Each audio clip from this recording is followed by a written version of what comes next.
आज के दिन के हवाले से कि अदारे बाकायदा तौर पर हुकूमती फ़ैसले के मुताबिक जूनियर क्लासेस सीनियर क्लासेस खुल चुकी हैं।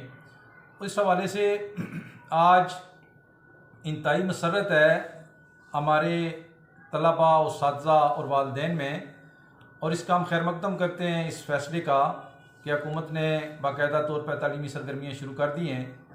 तो इसके बाद मैं ये भी यकीन दिलाना चाहता हूँ हुकूमती ज़िम्मेदारान को कि इससे कबल भी तालीमी अदारों ने बेहतरीन SOPs पे अमल किया।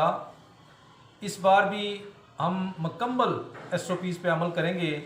टेम्परेचर गन के ज़रिए बाकायदा टेम्परेचर बच्चों का चेक किया जाए एंट्री पॉइंट पे। बाकायदा क्लासेस के अंदर सोशल डिस्टेंसिंग का ख्याल रखा जाएगा। मास्क की पाबंदी ज़रूरी होगी। तो इस हवाले से हम मुकम्मल हुकूमती SOPs पे अमल पैरा रहेंगे। इसके साथ मेरा मुतालबा है हुकूमत से कि हम इस फ़ैसले को भी खुशैन करार देते हैं कि पूरे मुल्क में एक ही निसाब होगा जिससे तबक़ाती निज़ाम तालीम का ख़ात्मा होगा।